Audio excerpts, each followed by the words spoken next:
So hello guys. अब जैसा कि तुम लोगों को पता ही है कि इस चैनल पे मैंने एक सीरीज़ शुरू की थी where I have been covering the many different eras of comics, जहां अभी तक अपन ने गोल्डन एज, सिल्वर एज और ब्रॉन्ज एज ऑफ कॉमिक्स को जो है डिस्कस कर लिया था, leading to finally my most favourite era known as the copper age of comics, जिसके ही हिस्ट्री के बारे में आज की इस वीडियो में अपन डिस्कस करने वाले हैं। सो ये डिस्कस में काफ़ी ज़्यादा इंटरेस्टिंग होने वाली है। Without wasting any more time शुरू कर लेते हैं आज के इस अमेजिंग वीडियो को।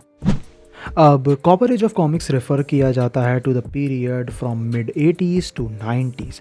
ये हमें शॉर्ट, स्वीट और जॉनरा बेंडिंग देखने को मिला है, which is why it's brilliant and I love this time period a lot. अब अगर तुम लोगों ने प्रीवियस वीडियोस देखी हैं तो तुम्हें पता ही होगा कि ब्रॉन्ज एज हमें ख़त्म होते हुए देखने को मिला था with DC and Marvel pulling the strings दो बहुत ही इंपॉर्टेंट मेजर इवेंट्स के साथ, यानी कि crisis on infinite earths and secret wars, जहाँ ये दोनों ही स्टोरीज़ अपने रिस्पेक्टिव यूनिवर्स को जो है ह्यूजली चेंज करते हुए नज़र आती हैं और हमें काफ़ी अच्छी खासी कह सकते हो कि इम्पैक्ट दोनों ही स्टोरीज़ का भी बनते हुए नज़र आता है।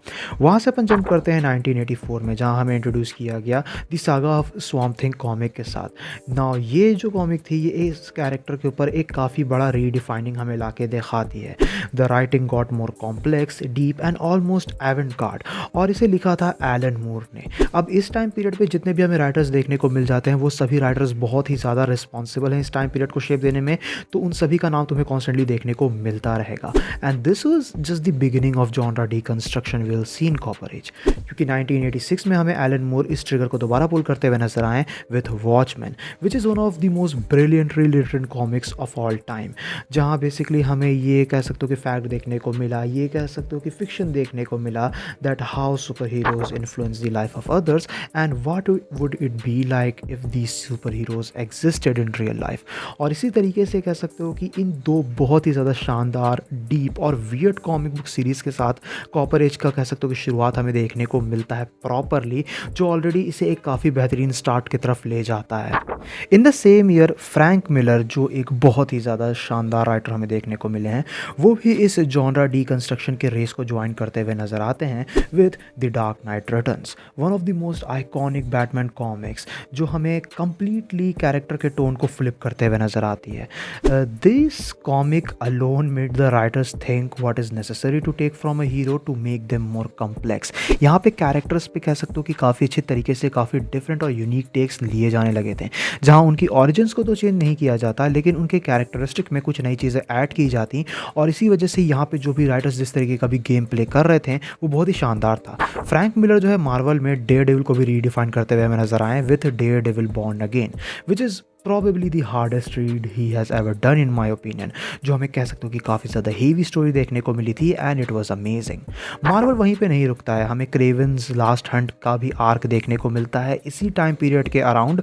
When I first read this entire run it gave me a really uneasy feel, जो चीज़ तुम डेफिनेटली किसी स्पाइडरमैन स्टोरी से एक्सपेक्ट नहीं करते हो। It was AG but it was also really dark, जो चीज़ इसे काफ़ी इंटरेस्टिंग और यूनिक बना देती है। और इसी तरीके से जो है स्टोरी टेलिंग के अंदर हमें कई सारे नए और different genre bending features add होते हुए नजर आ रहे थे। सबसे इंपॉर्टेंट चीज़ निकल के आती है कि डीसी यहाँ पे कितना ज़्यादा बड़ा था इस पॉइंट पे, बिकॉज यहाँ पे पोस्ट क्राइसिस शुरू हो चुका था। ये लोगों ने, राइटर्स ने जो है स्टोरीज़ को रिटेल करना शुरू कर दिया, कैरेक्टर्स की ऑरिजिन को दोबारा से दिखाया जाने लगा ताकि न्यू रीडर्स भी आ सकें और इस जर्नी को ज्वाइन कर सकें। This was the time when DC truly solidated itself as the king of comics. यहाँ पे जो है डीसी अनस्टॉपेबल था। पोस्ट क्राइसिस के बारे में मैंने ऑलरेडी कई बार अपने चैनल पे ये मेंशन किया है कि this was my favourite reboot of DC, और यहाँ पे कह सकते हो कि ऐसी कई सारी स्टोरीज हमें देखने को मिली जो उस चीज़ को काफ़ी अच्छे तरीके से शो भी करती है।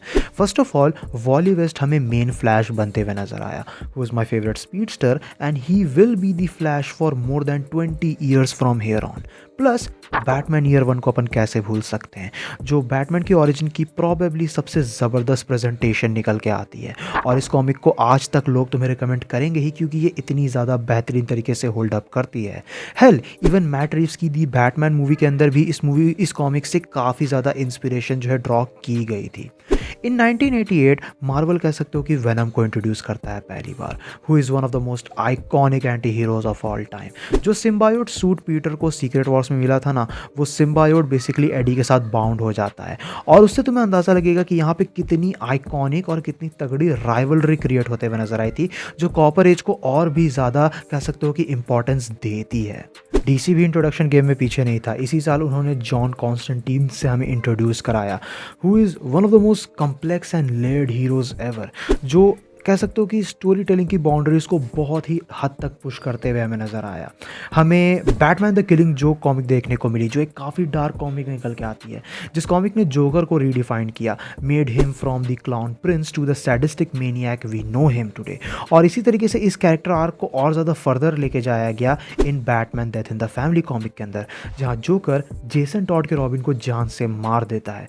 ये कॉमिक बुक हिस्ट्री के सबसे इम्पॉर्टेंट और कह सकते हो कि बहुत ही ज़्यादा काइंड ऑफ शॉकिंग मोमेंट्स में से एक था।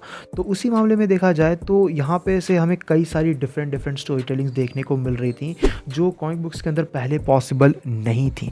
हमें वन शॉट्स देखने को मिल रहे थे। Batman Gotham by Gaslight is an incredible book.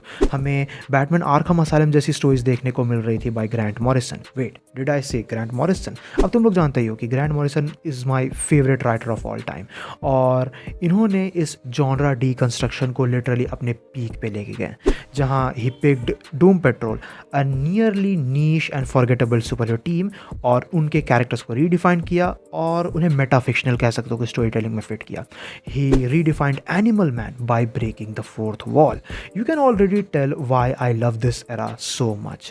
आगे बढ़ते हैं। 1989 में हमें नील गेमन बेसिकली एक बहुत ही ज़बरदस्त कॉमिक बुक के ऊपर वर्क करते हुए नजर आते हैं। He gave us arguably the best written cosmic entity of all time with Sandman, जो आगे चल के डीसी के कॉस्मोलॉजिकल हायरार्की को और भी ज़्यादा वेट और कम्प्लेक्सिटी देता है। चीज़ें बहुत ही ज़्यादा ज़बरदस्त तरीके से हमें कम्प्लेक्स, डीप और वियर्ड बनते हुए नज़र आती हैं। That's why you love it. अब जैसे हम 90s को एंटर करते हैं ना, हमें देखने को मिलता है कि animated shows like Thundercats, Transformers, Batman कह सकते हो कि बहुत ही सारे एक्सेप्टेशंस को एक्सीड करते हुए नज़र आते हैं। ये शोज़ मेन स्ट्रीम मीडिया बन चुके थे, हर कोई इन शोज़ को फॉलो कर रहा था, और हर किसी को पता था कि कॉमिक बुक मीडिया एक टाइम पे तो कह सकते हो कि सुपर तरीके से मेन स्ट्रीम जाएगा ही, लेकिन ये इतने कम टाइम पीरियड में होगा, ये चीज़ कह सकते हो कि काफ़ी ज़्यादा शॉक कर देने वाली थी। मार्वल इसी टाइम के अराउंड हमें केबल से भी इंट्रोड्यूस कराता है इन न्यू म्यूटेंट्स, एक टाइम ट्रैवलिंग ब्रोकन इंडिविजुअल जो हमेशा एक इन्फानाइट टाइम लूप में फंसा हुआ है, which is filled with pain and agony. ये कैरेक्टर बहुत ही ज़्यादा कॉम्प्लेक्स और बहुत ही ज़्यादा लेयर्ड था, और 1991 में हमें देखने को मिलती है X Men issue 1, which will go on to sell 8 million copies. ये चीज़ उस टाइम के हिसाब से बहुत ही ज़्यादा इंसेन थी। ये सारे के सारे राइटर्स, ये सारे के सारे डिसीजंस, ये सारा का सारा कह सकते हो कि जॉनरा डीकंस्ट्रक्शन ही हमें यहाँ तक लेके आता है, हमें मॉडर्न एज ऑफ कॉमिक्स तक लेके आता है, जहाँ नई स्टोरीज तो आज भी लिखी जा रही हैं, पहले भी लिखी जा रही थी, but nothing has been as amazing as copper age in my opinion. इस एरा के टाइम पे हमें इतने सारे वेल रिटन कैरेक्टर्स से इंट्रोड्यूस कराया गया।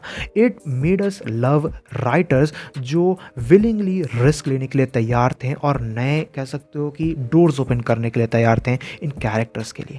And that my friends wrap up this entire series really well. So guys, ये थी video history of the copper age of comics के ऊपर। आई होप सो कि तुम्हें वीडियो पसंद आई होगी।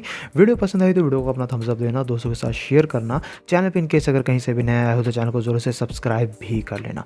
मैं मिलूंगा तुमसे ऐसे किसी नेक्स्ट वीडियो में। Till then bye, stay tuned, stay awesome.